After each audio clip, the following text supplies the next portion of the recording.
হাছৰাৰ হাৰিপৰা কছাৰীগাঁওস্থিত মেছ কছাৰী জাতীয় পৰিষদৰ মুখ্য কাৰ্যালয়ৰ সভাকক্ষত কথা বতৰা শীৰ্ষক এখন গ্ৰন্থ আৰু কাব্য পত্ৰিকা কাব্য কানন লেফাফা ভৰ্তি এমুঠি কবিতা উন্মোচন কৰা হয়।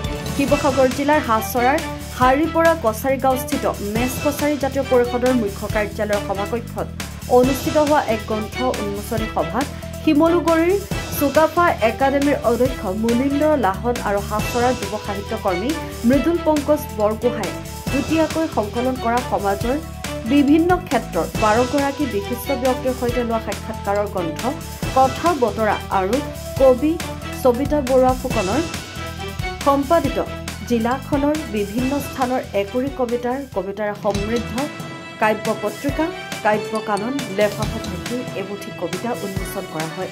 এই উন্মোচনী সভাত হাছৰাৰ বিশিষ্ট শিক্ষাবিদ তথা হাছৰা উচ্চতৰ মাধ্যমিক বিদ্যালয়ৰ অৱসৰপ্ৰাপ্ত অধ্যক্ষ ভৰত চন্দ্ৰ চেতিয়াৰ সভাপতিত্বত অনুষ্ঠিত হোৱা গাম্ভীৰ্যপূৰ্ণ গ্ৰন্থ উন্মোচনী সভাত গ্ৰন্থ আৰু কাব্য পত্ৰিকা উন্মোচন কৰে নাজিৰা প্ৰেছ ক্লাবৰ সভাপতি বিশিষ্ট লেখক বুলু চেতিয়া আৰু বিশিষ্ট কবি তথা চিত্ৰশিল্পী ৰেডি বৰুৱাই। এই সভাত উপস্থিত থাকে কেইবাগৰাকীও বিশিষ্ট অতিথি। নাজিৰাৰ পৰা যদুমণি হাজৰিকাৰ ৰিপৰ্ট নিউজ আপডেট। চৰামৌজাৰ হাৰিপৰা কছাৰী গাঁৱৰ মেছ কছাৰী জাতীয় ভৱনত আজি এক বৰ্ণাঢ্য অনুষ্ঠানত দুখন গ্ৰন্থ উন্মোচন কৰা হৈছে। এখন হৈছে কথা বতৰা এলানি অন্তৰংগ সাক্ষাৎকাৰ, সম্পাদনা কৰিছে বিশিষ্ট কবি লেখক মুনীন্দ্ৰ লাহন আৰু মৃদুল পংকজ বৰগোহাঁই।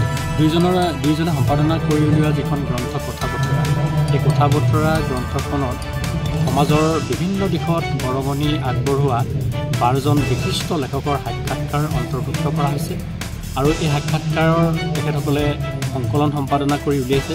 আৰু আজিৰ এই বৰ্ণাঢ্য অনুষ্ঠানত মৌজাটোৰ বিভিন্ন আৰু শিৱসাগৰ জিলাৰ বিভিন্ন বিশিষ্ট ব্যক্তিৰ উপস্থিতিত শুভ উন্মোচন কৰা হৈছে।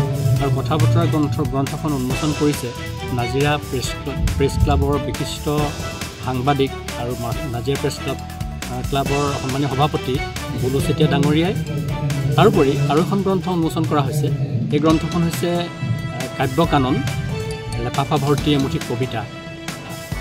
কাব্য কানন লেফাফা ভৰ্তি এমুঠি কবিতা এখন কাব্য আলোচনী আৰু এই কাব্য আলোচনীখনৰ তৃতীয় সংখ্যাটো সম্পাদনা কৰিছে সংগীতা ফুকন বৰুৱাই আৰু তেখেতে সম্পাদনা কৰি উলিওৱা এই কাব্য কানন লেফাফা ভৰ্তি এমুঠি কবিতা শীৰ্ষক এই কাব্য পুথিখন কাব্য আলোচনীখন আজি শুভ উন্মোচন কৰিছে আমাৰ অঞ্চলৰ বিশিষ্ট চিত্ৰশিল্পী ৰেডি বৰুৱা ডাঙৰীয়াই।